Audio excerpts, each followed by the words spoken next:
ত্রিপুরাবাসীর জন্য নতুন কিছু বিষয় না।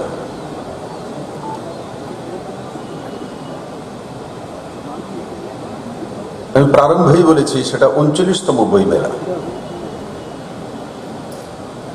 তো স্বাভাবিকভাবে এত বছর যাবৎ সেই মেলা আয়োজন করা হচ্ছে, কিন্তু তার লাভ সমাজ ব্যবস্থার মধ্যে কতটা গিয়েছে বা প্রভাব পড়েছে তার মূল্যায়ন করা আর তার সঙ্গে ভ্যালু এডিশন করা, সেটাই হবে বইমেলার প্রকৃত সার্থকতা।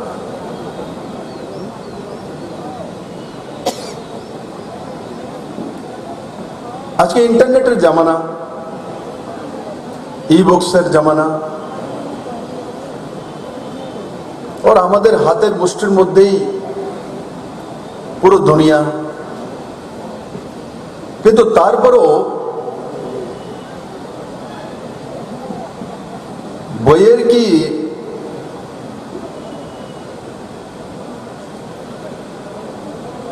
যে মূল্যায়ন এবং তার যে সার্থকতা, তা কি কোথাও কিছু কম হয়েছে?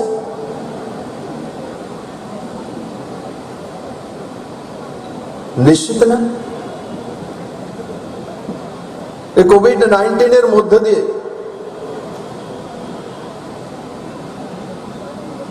আমরা এই বইমেলার আয়োজন করেছি।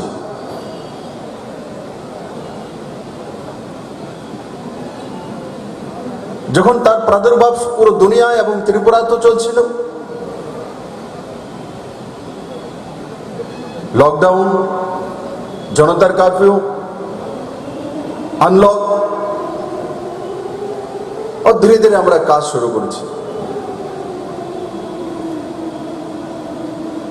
আমাদের যে মূল কোভিড সেন্টার গুলো হসপিটাল ছিল, ভগৎ সিং সেন্টার, জিবি হসপিটালে,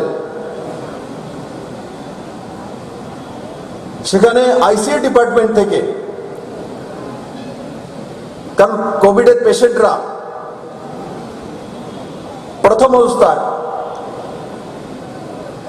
হোম আইসোলেশনে থাকা সম্ভব ছিল না, কি পরিবেশই এমন ছিল যে কেউ যদি বাইরে থেকে এসছে তাকে তার বাড়ির লোকজনই ঘরে ঢুকতে দিচ্ছে না, পাড়া প্রতিবেশী বিরোধ করছে। তো আইসোলেশন সেন্টারে থাকতে হবে, এটাও একটা সেন্টার ছিল। যারা কোভিড পজিটিভ হয়েছে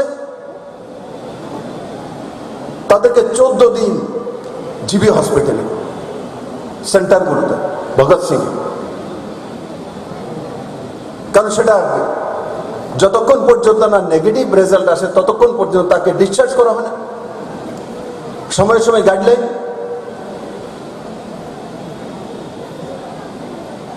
আমরা তখন লক্ষ্য করেছি 10 দিন, 12 দিন, 14 দিন এক জায়গায় পড়ে থাকা, কারণ আমাদের পুরনো কোনো উপসর্গ যদি না থাকে তো কোভিড এমন কোন রোগ নয় যে কন্টিনিউয়াসলি আপনার কোনো মাথা ব্যথা হচ্ছে বা প্রবলেম হচ্ছে। তার জন্য 10 দিন, 14 দিন একটা জায়গায় আটকে থাকা, তার মনে খোরাক নেই, তার মধ্যে ফ্রাস্ট্রেশন। আমরা লক্ষ্য করেছি অনেকে শুধু ভারতে না, বিভিন্ন দুনিয়াতে হসপিটাল থেকে পালিয়ে যাচ্ছে, জানলা থেকে লাফ মেরে দিচ্ছে। কারণ কি 10 দিন 14 দিন করবে কি ব্যক্তি? ত্রিপুরা সরকার কিন্তু তখন সিদ্ধান্ত করেছে যে স্বামী বিবেকানন্দের বুকস আমরা বিভিন্ন জায়গা থেকে ক্রয় করে সেই বইগুলো যারা করোনা পজিটিভ পেশেন্ট রয়েছিল জিবি হসপিটালে তাদের মধ্যে বিতরণ করা হয়েছে। তাদের মধ্যে বিতরণ করা হয়েছে আইসিইউ ডিপার্টমেন্টের মাধ্যমে। কেন? অন্য বই নেই কেন? স্বামী বিবেকানন্দের বই কেন? কারণ স্বামী বিবেকানন্দের বই কেন সেটা শিক্ষামন্ত্রী রতনলাল নাথ এখানে তুলে ধরেছে। কারণ ব্যক্তির মধ্যে যখন ফ্রাস্ট্রেশন আছে, এক জায়গায় আটকে থাকে, করোনার সম্বন্ধে তখন আইডিয়া ছিল না, সে রোগ যাবে কি যাবে না, তার টিকাকরণ আসবে কি আসবে না,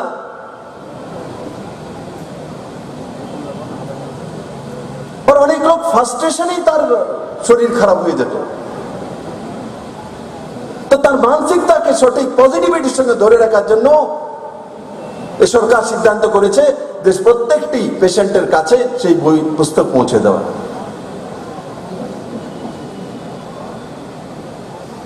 রামকৃষ্ণ মিশন থেকে আমরা সেগুলো সংগ্রহ করে এবং বিভিন্ন বুক স্টল থেকে, দোকান থেকে সংগ্রহ করে সেগুলো আমরা জিবি হসপিটালে প্রত্যেক পেশেন্টের কাছে পৌঁছে দিয়েছি।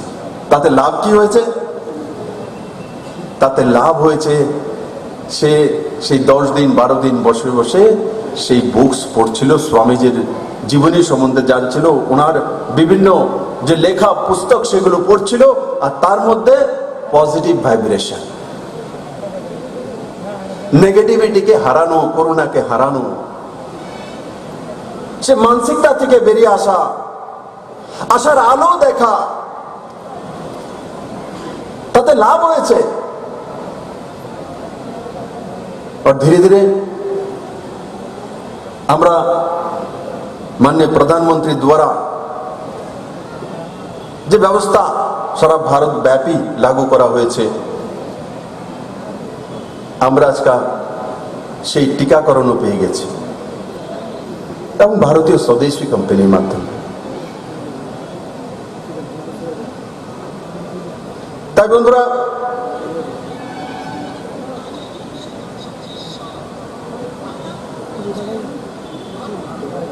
সাহিত্য, কলা, সংস্কৃতি এ রাজ্যের রাজন্য যুগ থেকে এই 39তম বইমেলা হচ্ছে। অনেকে আছে বলেন যে বইমেলা ওনারাই আবিষ্কার করেছে।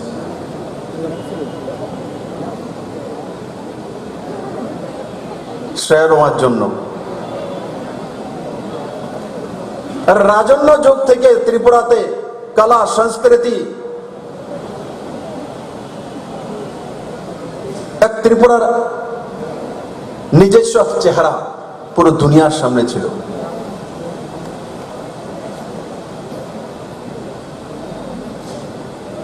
রবীন্দ্রনাথ ঠাকুরকে যারা শ্রেয় নিতে চায় এনারা আনেননি ত্রিপুরাতে।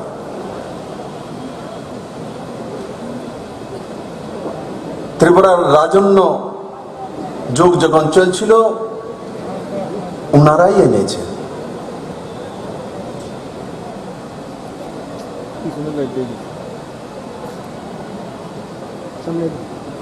তা বন্ধুরা, ত্রিপুরার কলা, সংস্কৃতি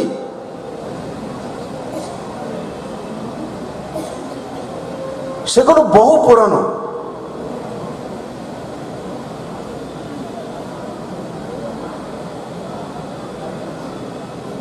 আর আজকে এই সরকার আসার পর আমাদের যে বীরচন্দ্র লাইব্রেরি আছে তাকে আধুনিকীকরণ,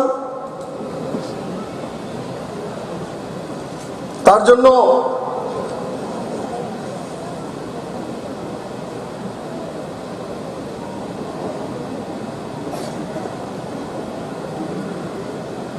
₹1,30,00,000 টাকা বরাদ্দ।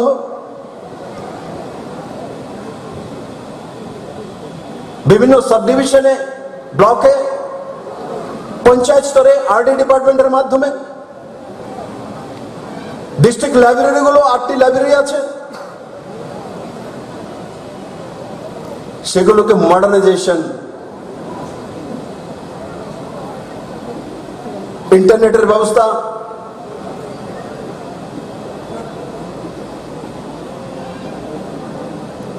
ই গ্রন্থালয় সফটওয়্যার,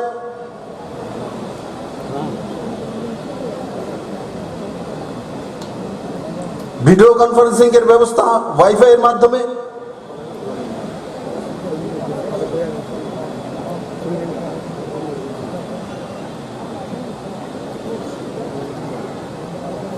আর তার সঙ্গে মোহনপুরের নতুন এক লাইব্রেরি,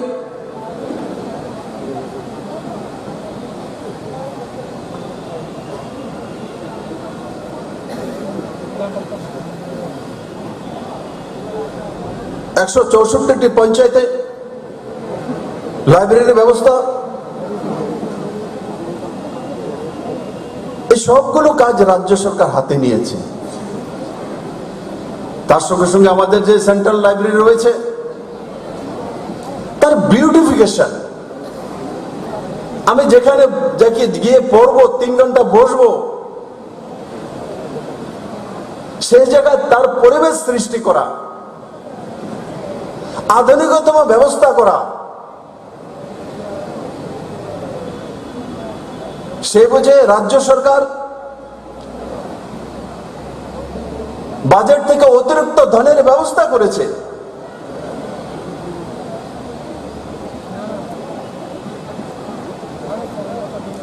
বন্ধুরা, একদিকে আধুনিকতম ইন্টারনেটের ব্যবস্থা, और সেই ব্যবস্থাকে কাজে লাগিয়ে সেই ই বুকস হোক और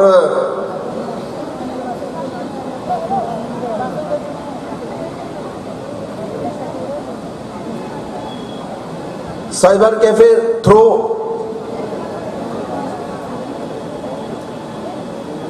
लाइब्रेरी हो, সেই দিশাতে রাজ্য সরকার কাজ করছে।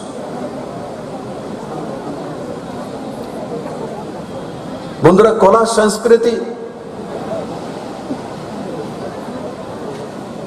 যে রাজন্য যুগ এবং তার আগে থেকে ত্রিপুরাতে ছিল তার প্রমাণ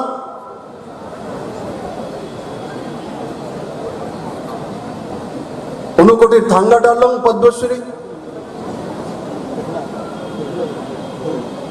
বেনিচন্দ্র জমাতিয়া গোমতী জেলার মহারানীর, সত্যরাম রিয়াং সাউথের শান্তিরবাজারে, 3টি পদ্মশ্রী ত্রিপুরা কেন পেয়েছে লাগাতার? 2019-এ 2টি আর 2020-এ 1টি। কিসের জন্য পেয়েছে? কলা সংস্কৃতির জন্য।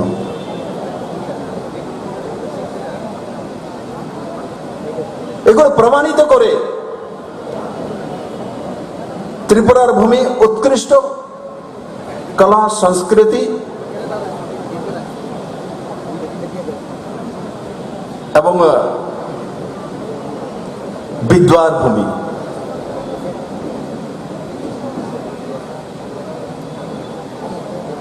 ত্রিপুরাতে রাজন্য যুগ থেকে স্কুল কলেজ বড় মাত্রায় তৈরি হয়েছিল।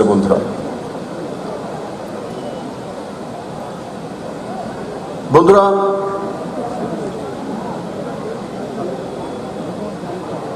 আমি আশা করি আজকে থেকে যে বইমেলা শুরুয়াত হচ্ছে, সে বইমেলা নিশ্চিত আমাদের যে সমাজ ব্যবস্থা রয়েছে, আমাদের যে নিউ জেনারেশন রয়েছে তার মধ্যে, তাদের জন্য একটা নতুন উপহার নিয়ে এসছে। और এবার স্টলগুলোকে ফেয়ার মুক্ত রাখা হয়েছে, তাদের কাছ থেকে কোনো চার্জ নেওয়া হচ্ছে না। কোভিড-19 পরিস্থিতি 19-এর পরিস্থিতি দেখতে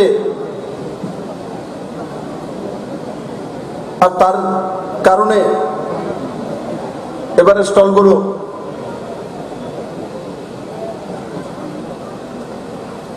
রাজ্য সরকার ফ্রিতে ব্যবস্থা করেছে।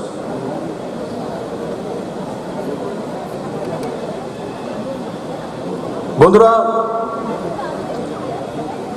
কোভিডের বিষয় যখন আসে,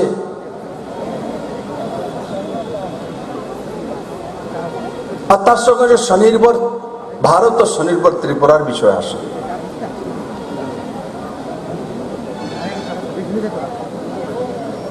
স্বনির্ভর মানসিকতা, স্বনির্ভর ত্রিপুরা,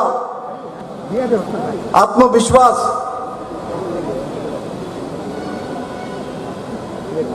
এগুলোই নতুন ত্রিপুরা তৈরি করে আজকের এই বইমেলার যে কনসেপ্ট। পজিটিভিটি,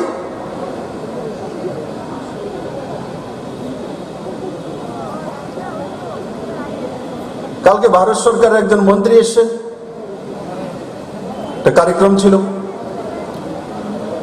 তো রাত্রিতে মাতাবাড়ি দর্শন করে আমার বাড়িতে যখন এসছেন, তো তখন বলছেন যে আমি 2018 তো ত্রিপুরাতে এসছি, और कल को এলাম, রাস্তার দুই ধারে রাস্তাঘাট ত্রিপুরার অন্য চেহারা দেখছি, ত্রিপুরা পরিবর্তন হয়ে যাচ্ছে।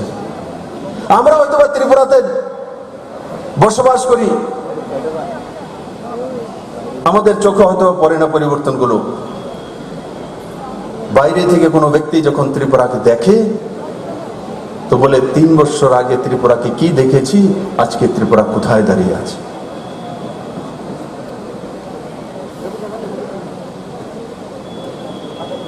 এই সরকার এই করোনা প্রভাবের মধ্য দিয়েও সে ইন্ডাস্ট্রিয়াল সেক্টর হোক, ইনফ্রাস্ট্রাকচারাল সেক্টর হোক, এডুকেশনাল সেক্টর হোক, গ্রামীণ বিকাশ মন্ত্রণালয়ের সেক্টর হোক, প্রাইমারি সেক্টর হোক, প্রত্যেক দিশাতে সঠিকভাবে সময়ের মধ্যে কাজ করে যাচ্ছে। করোনার 8 থেকে 10 মাস সেটাও ত্রিপুরার উন্নয়নকে, গতিকে রুখতে পারেনি। যখন অন্য রাজ্যগুলোর মধ্যে, বড় বড় রাজ্যগুলোর মধ্যে গভর্নমেন্ট এমপ্লয়ীদের 30%, 50% স্যালারি কাট করছিল, আমার ছোট্ট ত্রিপুরা রাজ্য কিন্তু সেটা করেনি। আমাদের মাতৃভূমি, আমাদের কর্মভূমিতে সেটা হয়নি। আমরা কোনো এমপ্লয়ের এক নয়া পয়সা পর্যন্ত কাট করিনি, বরং কাউকে আন্দোলন করতে হয়নি, কাউকে ডেপুটেশন দিতে হয়নি।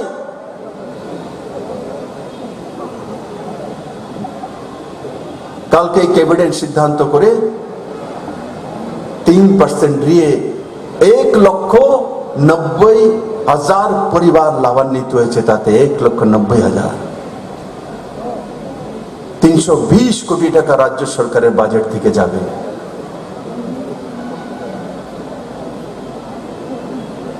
তার আগে কোনো উদাহরণ আছে ত্রিপুরাতে যে বিনা ডেপুটেশন, বিনা আন্দোলন, বিনা স্লোগান পুরো সরকার দিয়ে দিয়েছে? এই সরকারের কোন জায়গায় কাউকে আন্দোলন করতে হয় না। সে বইমেলার থিম হোক, রোড ডেভেলপমেন্ট হোক, স্পেশাল ইকোনমিক জোন হোক, চট্টগ্রাম বন্দরগাঁও খুলে দেওয়ার ব্যবস্থা হোক, আইসিবির ব্যবস্থা হোক, লজিস্টিক হাব হোক, ঘরে ঘরে রোজগারের ব্যবস্থা হোক, কোন জায়গায় ত্রিপুরা পিছিয়ে নেই। আর তার জন্য কাউকে আন্দোলন করতে হয় না। ত্রিপুরার মানুষ তা থেকে মুক্তি পেয়েছে। ত্রিপুরার মানুষ সবচেয়ে বড় মুক্তি দিতে পেয়েছে, সেটা হচ্ছে এই আন্দোলনের নামে মানুষকে হয়রানি করার যে সোচ বিচারধারা ত্রিপুরাতে প্রতিষ্ঠিত হয়ে গেছিল, তার অবসান ঘটেছে 3 বছরের মধ্যে। বন্ধু, 3 বছরের মধ্যে। ত্রিপুরার রূপ নিচ্ছে। তবেই তো আজকের নজওয়ান যে মাননীয় প্রধানমন্ত্রী যে নয়া শিক্ষা নীতি নিয়ে এসেছে, যেটা স্বামী বিবেকানন্দের বিষয়ে উনার লিখন রতন বাবু বলছিলেন যে বিদ্যা এমন হওয়া উচিত, টেকনিক্যাল শিক্ষা হওয়া উচিত, সেটাই তো ভোকেশনাল এডুকেশন, সেটাই তো নিউ এডুকেশন পলিসির মধ্যে রয়েছে। ফ্রি পর্যন্ত মাতৃভাষা শিক্ষাদান, তার সঙ্গে সঙ্গে ভোকেশনাল কোর্স করা, স্বনির্ভর মানসিকতা তৈরি করে দেওয়া। আমি গ্রাজুয়েশন করব, এমএ করব, পিএইচডি করব, কিন্তু তার সঙ্গে সঙ্গে একটা কোর্স করে নেব, কিন্তু যখন আমি বেরিয়ে যাব বিএ পাস করে, আমার কাছে একটা রোজগারের মন্ত্র থাকবে, সে 500 হোক আর 50,000 হোক। স্বামী বিবেকানন্দের সেই যে বাণী ত্রিপুরায়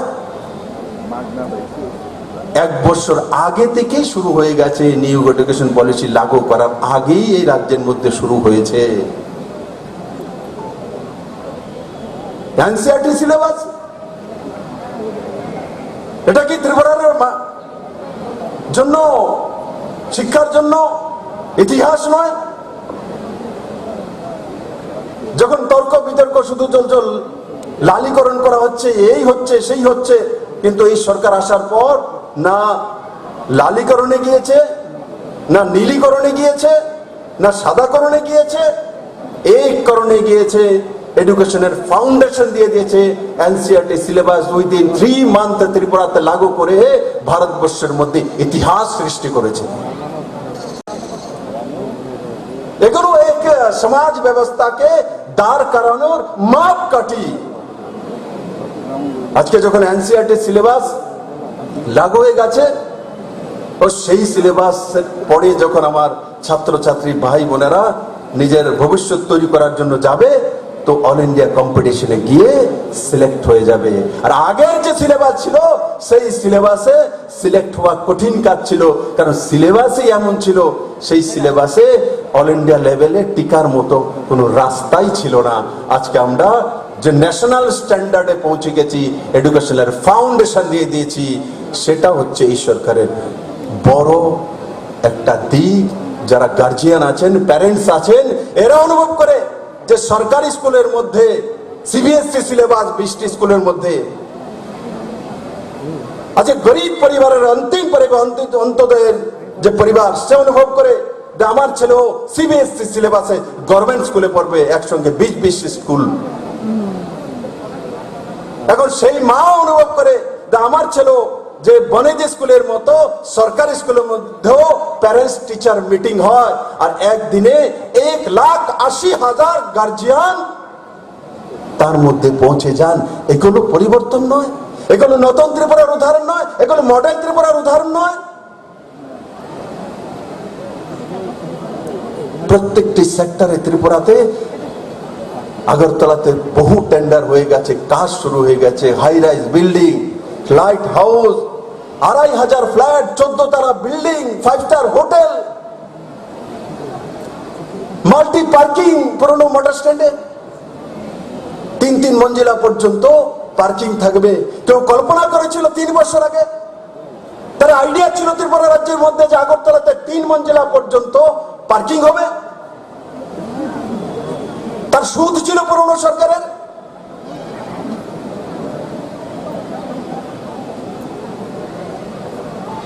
আমি এই মঞ্চ থেকে ত্রিপুরার নজওয়ান ছেলে মেয়েদেরকে বলতে চাই, আমরা যে স্বনির্ভর মানসিকতা তৈরি করেছি, সেই মানসিকতাই আপনাদেরকে এক নতুন ভবিষ্যৎ দেবে, নিশ্চিত দেবে। এই সরকার আপনাদের সঙ্গে রয়েছে, নরেন্দ্র ভাই মোদী রয়েছে, আর নিশ্চিত আমার ত্রিপুরা শ্রেষ্ঠ ত্রিপুরা হবে। আর আমরা সবাই মিলে আমাদের নতুন প্রজন্মকে এক নতুন ত্রিপুরা উপহার দিয়ে তাদেরকে শ্রেষ্ঠ ত্রিপুরার দিকে নিয়ে যাব। তাই বন্ধুরা, আমি আশা করি এই বইমেলার মাধ্যমে বই কেনা বা বই পড়া, তার চাইতে বড় বিষয় হচ্ছে মানসিকতা তৈরি করা। তার চাইতে বড় বিষয় হচ্ছে মানসিকতা তৈরি করা, প্রো পজিটিভ। আর ডেভেলপমেন্ট মানসিকতা তৈরি করা, উন্নয়নের মানসিকতা, পজিটিভ মানসিকতা, স্বনির্ভরতার মানসিকতা, আত্মনির্ভরের মানসিকতা, পাঞ্চুয়ালিটির মানসিকতা, good manner management, body language, এই বইমেলার মাধ্যমে আমাদের মধ্যে আরো বেশি প্রবহমান হবে। আমি আশা করি আমার সমস্ত ত্রিপুরাবাসী এই বইমেলায় অংশগ্রহণ করবেন এবং আমাদের যে স্বপ্ন, যে থিমটা নিয়ে এই বইমেলার আয়োজন করা হয়েছে শ্রেষ্ঠ ত্রিপুরা, সেই শ্রেষ্ঠ ত্রিপুরাকে তৈরি করার জন্য নিশ্চিত এই বইমেলায় এসে আপনি আপনার ভাগিদারি নিভাবেন। সবাইকে অনেক অনেক ধন্যবাদ। জয়। প্রথমে আমাদের চিন্তা ছিল এই মেলা কি করা যাবে কি করা যাবে না। কোভিডের সময় ছিল, আমাদের মন খুব খারাপ হয়ে গেছিল, ত্রিপুরায় যে মেলা হবে না, এই ঐতিহ্যবাহী বুক ফেয়ার নাও হতে পারে। পরে ভাবলাম আমরা করবোই, ছোট আকারে করি। তারপরে আমরা বললাম সরকারের পক্ষ থেকে ছোট আকারে করবো না, আমরা করবো তো ফুল মেলা করব, আগের থেকে আরো ভালো করে করব। তাই আজকে মেলাটা বিগত বার থেকে বড় হয়েছে। আসার সময় আমি দেখেছি একটা স্টল, হারপার কলিন্স খুব নাম করা প্রকাশক, এমন বহু প্রকাশক এসছে। এবং বই মেলার সঙ্গে সঙ্গে আমরা ভ্যালু এডিশন করেছি। এবার প্রত্যেকটি উত্তর পূর্বাঞ্চল স্টেট থেকে কালচারাল টিম এসেছে, ওরা পারফর্ম করবেন, আমাদের শিল্পীরাও করবেন। সুতরাং বইমেলা একটা নতুন আকার ধারণ করেছে। It is not only book fair, it is a cultural fair হয়ে গেছে এখন ভ্যালুয়েশন করাতে। আমরা সরকারে আসার পর আমরা প্রত্যেকবার কিছু না কিছু নতুন করতে চেষ্টা করি। এবং এবার আমরা কি করেছি, এই বইমেলাকে গতবারের থেকে আরো বড় করেছি। সেটার সঙ্গে উত্তর পূর্ব অঞ্চলের বিভিন্ন সাংস্কৃতিক টিমকে আমরা নিয়ে এসেছি। সুতরাং নতুন চিন্তাধারা, বুক ফেয়ারকে ভ্যালু এডিশন করা, বুক ফেয়ার কাম কালচারাল ফেস্ট। আপনারা আসবেন, দেখবেন। এবং রতনবাবু আমার আগে বলেছেন স্বামী বিবেকানন্দের কথা, খুব মূল্যবান কথা, সেটা আমি পুনরাবৃত্তি করতে চাই না। আর বইয়ের মূল্য আমরা সবাই ত্রিপুরার বাসী সবাই বুঝি। অনেক দিন ধরে এখানে অনেকজনে বই লেখে, কবিতা লেখে, পাবলিশ করে, দরকার পড়লে নিজের টাকা দিয়েও পাবলিশ করে। লেখার যেন অভ্যাসটা ত্রিপুরা রাজ্যে সবসময় ছিল। আর এবার আমাদের থিম হলো, মূল ভাবনা এই মেলার হলো আমাদের ত্রিপুরা শ্রেষ্ঠ ত্রিপুরা। এবং খুব পজিটিভ নোট বিগত দিনে ছিল আমাদের সীমিত ক্ষমতা, সীমিত অর্থ, সীমিত এই। কিন্তু আমরা বিশ্বাস করি ত্রিপুরাকে শ্রেষ্ঠ বানানোর জন্য আমরা পারবো। যখনই আমরা ত্রিপুরাকে বলবো আমাদের ত্রিপুরা, তখনই শ্রেষ্ঠ বানানোর কাজটা আমরা করতে পারবো। তাই এই মেলার থিম হলো আমাদের ত্রিপুরা, শ্রেষ্ঠ ত্রিপুরা। এবং যারা আজকে মঞ্চসজ্জা করেছেন ওদেরকে আমি ধন্যবাদ জানাই। খুব সুন্দর হয়েছে, গেটটাও সুন্দর হয়েছে, গ্রাউন্ডের যে ডেকোরেশন সেটা খুব নতুনত্ব আছে। এবং যারা আমাদের সঙ্গে কাজ করেছে মেলাতে, বিভিন্ন সাব কমিটি, ওদেরকে ধন্যবাদ জানাই। ওরা খুব অ্যাক্টিভভাবে কাজ করেছে। খুব প্রতিকূল অবস্থায় একটা অ্যাক্টিভভাবে কাজ করা সাধারণ কথা নয়। তাই মেলাটা আজকে এত সুন্দর রূপ হয়েছে। এবং আপনাদেরকে আজকে আমার একটা থাকবে আবেদন, বই কিনুন, বই পড়ুন, বই পড়ান। আমাদের শিক্ষামন্ত্রী বলেছেন বইয়ের কি গুরুত্ব আছে। আমি আশা করব আপনারা মেলায় আবার আসবেন। এই যে কালচারাল ট্রুপগুলি বিভিন্ন রাজ্য থেকে এসছে, ওদের পারফরমেন্স দেখবেন। এবং আগামী দিনে বই মেলা আরো যেমন সুন্দর হতে হবে, আরো কি অ্যাড করা যায় বই মেলাতে, আরো কি অ্যাড করা যায় চিন্তা করব আরো আকর্ষণীয় করার জন্য। এ বলে আমি আপনাদের থেকে বিদায় নিচ্ছি। One man and one book can change the world. শুধু একটা বই যদি মনে করে আমি পৃথিবীকে পরিবর্তন করে দেব, সেটা পারে। একটা কলম যদি মনে করে আমি পৃথিবীকে চেঞ্জ করে দেব, পারে। আর একটা ব্যক্তিও পারে। বইমেলা মানেই মেধা ও মননের মহামিলনের আয়োজন। বলা হয়ে থাকে একটি ভালো বই 100 ভালো বন্ধুর চেয়ে মূল্যবান। আজকের দিনে যে সভ্যতা সংস্কৃতি নিয়ে আমরা গর্ব করি, যে কৃষ্টি, যে কলাবিদ্যা অনুসরণ নিয়ে আমাদের অহংকার, তার বহমান ধারা বইকে মাধ্যম করে আমাদের কাছে ধরা দিয়েছে।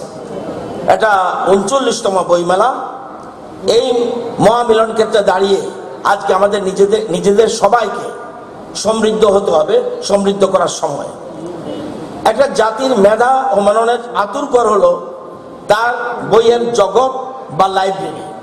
একই সাথে আমাদের দেশের সকল মেধার সংগ্রহশালা হলো এই লাইব্রেরি। বইয়ের মধ্যে যদি চিন্তা না থাকে তাহলে বই কিন্তু বই হয় না। বই তো কেবলমাত্র কতগুলি শব্দ না। বইয়ের ক্ষেত্রে গভীরতা আসে চিন্তা থেকে। একজন লেখক একরকম লিখবেন, আরেকজন লেখক অন্যভাবে লিখবেন, সেটা নিয়ে বিতর্ক থাকবে, পাঠক প্রতিক্রিয়া জানাবে, তার মধ্য দিয়ে চিন্তার শক্তি বিকশিত হবে। বই শুধু পাঠককে আনন্দ দেয় না, পাঠক জীবনের বদলানোর ক্ষমতা রাখে। আমার জীবনটা টোটাল চেঞ্জ করে দিতে পারে। সমাজ বদলে বইয়ের অনেক ভূমিকা রয়েছে। বিবেকানন্দ, এখানে বিবেকানন্দের বই আছে। Rabindranath, Plato, Aristotle, Voltaire, Rousseau, Kant, Hegel, এদের বইয়ে সমাজ পরিবর্তনে কি ভূমিকা রেখেছে তা মানুষ জানে। তারা ছাড়া আরো অগণিত লেখক লেখিকা, দার্শনিকের বই প্রত্যক্ষ এবং পরোক্ষভাবে সমাজকে পরিবর্তন দিয়েছে। বইমেলার সম্মেলনের অঙ্গীকারের প্রতীক, যে একটা বিশেষ রাজ্যের বা দেশের সীমানাকে ছাড়িয়ে যায়, ওই যে বাংলাদেশ চলে গেছে। বইয়ে যে ভাবে দ্বন্দ্ব উত্তেজনা, আমরা দেখবেন ক্ল্যাশ, সংঘর্ষ, উত্তেজনা, একমাত্র বই কমিয়ে দিতে পারে। পুলিশ মিলিটারি পারবে না, বই পারবে। আপনারা জানেন, এবং এই যে মানুষকে শান্তি ও সৌহার্দ্যের পথে এগিয়ে নিয়ে যেতে পারে, তেমনটি আর কিছু পারে বলে আমার মনে হয় না। আপনারা জানেন, যদিও সুনির্দিষ্টভাবে কিছু নেই, কিন্তু পৃথিবীতে যখন দ্বিতীয় বিশ্বযুদ্ধের চতুর্দিকে ধ্বংস, হিংসা, ঘৃণা এবং অবিশ্বাসের বাতাবরণ সৃষ্টি হয়েছে, তখনই কিন্তু এই শান্তি পাওয়ার জন্য বইমেলার আয়োজন করে ফ্রাঙ্কফুর্টে। এবং আমাদের, আপনারা জেনে খুশি হবেন, এখানে যারা আছেন পাঠক পাঠিকা বা লেখক লেখিকা, যারা বই প্রকাশক আছেন, আজকে ফ্রাঙ্কফুর্টে, আজকে সকালে আমি খবর পেলাম, ফ্রাঙ্কফুর্টের বই মেলায় ত্রিপুরার বই যায়। মাননীয় মুখ্যমন্ত্রী, উপমুখ্যমন্ত্রী এবং যারা রয়েছেন এখানে, ফ্রাঙ্কফুর্টে যে বই মেলা হয়, সেই বই মেলায় ত্রিপুরা বই মেলাতে, সেখানে বই মেলাতে ত্রিপুরা নিয়ে আলোচনা হয় এবং আমাদের প্রকাশন শিল্পের সমৃদ্ধি নিয়ে। তো এটা আমাদের রাজ্যের জন্য অত্যন্ত আমরা অহংকারের। আপনারা জানেন, 1972 সালে আমাদের দেশের বৃহত্তম বইমেলার আয়োজন new Delhi world book fair. বইমেলার গুরুত্ব নিয়ে আলোচনা করতে গিয়ে গ্রেট ব্রিটেন এবং আয়ারল্যান্ডের the journal of the royal anthropological institute প্রকাশিত the book fair as a tournament of values শীর্ষক একটা রচনায় ব্রায়ান মেরন বলেছেন, বইমেলা প্রজন্ম থেকে প্রজন্মে মূল্যবোধ নির্মাণ ও বিস্তারের কাজ করে। যে বই সমাজ ও সভ্যতাকে তার পাতা পাতা ধরে রাখে, সেই বইয়ের পাঠ ও চর্চা আমাদের সামাজিক সাংস্কৃতিক মূল্যবোধকে প্রতিফলিত করে।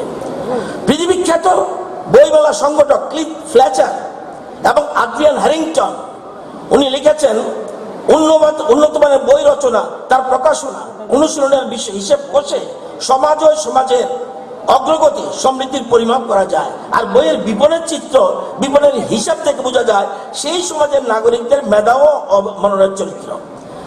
আমাদের বাংলা সাহিত্যের উজ্জ্বল নক্ষত্র ঔপন্যাসিক কবি সুনীল গঙ্গোপাধ্যায় কথায়, বইমেলা আমাদের কৃষ্টি ও সংস্কৃতির চরিত্রকে নতুনভাবে নির্মাণ করে।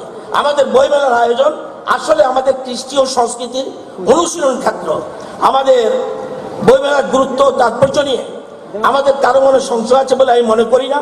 আমাদের রাজ্যে বাংলা, ককবরক, মণিপুরি, চাকমা ভাষা সহ বিভিন্ন ভাষা বই লেখা হচ্ছে। তার প্রকাশনা বিপণন ইতিমধ্যে অনেকটাই, বিশেষ করে এই 2.5-3 বছরে অনেক সমৃদ্ধ হয়েছে। আমরা আশা করছি আগরতলা বইমেলা এবং রাজ্যের বিভিন্ন প্রান্তে যে সংগঠিত অন্যান্য বইমেলার আয়োজন আমাদের নতুন প্রজন্মকে, যেখানে নতুন প্রজন্মের ছেলেমেয়েরা এসছে তাদেরকে সৃজনশীল করে তুলবে। বইমেলার বৃহত্তর পরিষদ থেকে উঠে আসবে অনেক নতুন লেখক, কবি, সাহিত্যিক। তো যারা তাদের সৃজন শক্তিতে আমাদের সমৃদ্ধতর নতুন ত্রিপুরা গড়ে তোলার স্বপ্নকে বাস্তবায়িত করবে এবং আমাদের রাজ্য সরকার এবং বিশেষ করে মুখ্যমন্ত্রী এক ত্রিপুরা শ্রেষ্ঠ ত্রিপুরা গড়ে তোলার পরিকল্পনাকে নতুন করে গতি দেবে। আমি আশা রাখবো আমাদের রাজ্যের ছাত্রছাত্রীরা, নতুন প্রজন্ম, বিশেষ করে স্কুল কলেজের, বিশ্ববিদ্যালয়ের ছাত্রছাত্রীরা এই মেলাকে নিজেদের সঠিকভাবে তৈরি করে নেওয়ার জন্য কাজে লাগাবেন। আমাদের সভ্যতা, কৃষ্টি, সংস্কৃতিকে অনুসরণের জন্য তারা বই কিনবে, বই পড়বে এবং বইয়ের জ্ঞান ভাণ্ডারকে কাজে লাগিয়ে নিজেদের সমৃদ্ধ করে তুলবে। বই শুধুমাত্র হলে হবে না, বই আমরা প্রকাশ করি। আমি প্রথমে বলেছিলাম বইয়ের মধ্যে সমাজ পরিবর্তন করে দিতে হবে। আজকে স্বামী বিবেকানন্দের এই দুটো বই এখানে সমাজকে পরিবর্তন করে দিচ্ছে। দেখুন, আমি তো এত বেশি শিক্ষিত নই, কিছু কিছু আইডিয়া আছে। বলছে এটা মুখ্যমন্ত্রী এবং যারা অন্যান্য ক্রিটিক্স, আমি বলছি না, আমার কথা একটাও নেই, এগুলি মনীষীদের কথা। স্বামী বিবেকানন্দ বলছে ইতিবাচক হও, কারোর সমালোচনার দরকার নেই, তোমার যা বলার আছে বলো, তোমার যা শেখাবার শেখাও, ব্যাস এখানে কর্তব্য শেষ। আরো বলছে পরস্পরকে ক্রিটিসাইজ করা সকল সর্বনাশের মূল। Those who are media friends, আমি বলছি না, স্বামী বিবেকানন্দ বলছে সমালোচনা গঠনমূলক, পরস্পরকে ক্রিটিসাইজ করাই সকল সর্বনাশের মূল। এবং বলছে দোষ দেখা বড় সহজ, গুণ দেখাই মহাপুরুষের ধর্ম। আমার কথা নয়, এই জন্য বলছি বইগুলি হতে হবে, চিন্তা করতে হবে, বই সমাজ পরিবর্তন করে দেবে। আপনারা জানেন স্বামী বিবেকানন্দ বলছে যারা students, destiny of the country is being shaped in its classroom। আগামী প্রজন্ম, আমাদের মুখ্যমন্ত্রী, আমাদের উপমুখ্যমন্ত্রী স্বপ্ন দেখছে, যে স্বপ্ন তাদেরকে ঘুমোতে দেয় না, যে এক ত্রিপুরা শ্রেষ্ঠ ত্রিপুরা বানাতে হবে। আজকে এখানে অসংখ্য বই আছে, দেখবেন সারা পৃথিবী পাল্টে দিতে পারে। বইয়ের ভিতরে যেতে হবে, বই পড়তে হবে, শুধু লোক দেখানো বই কিনলে হবে না। আমি অনুরোধ করব, বই একমাত্র পারে টোটাল সমাজ জীবন পরিবর্তন করতে।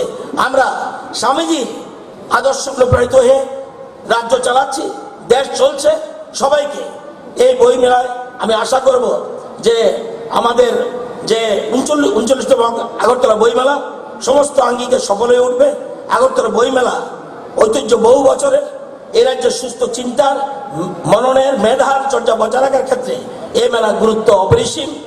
জাতি উপজাতির সাহিত্য সংস্কৃতি এগিয়ে রাখার জন্য আগামী দিনে আগরতলা বইমেলা আরো অগ্রণী ভূমিকা নেবে, এই আমার বিশ্বাস। বই পড়ুন, আরো ভালো থাকুন। সবাইকে নমস্কার, যত্ন করুন পাইকা।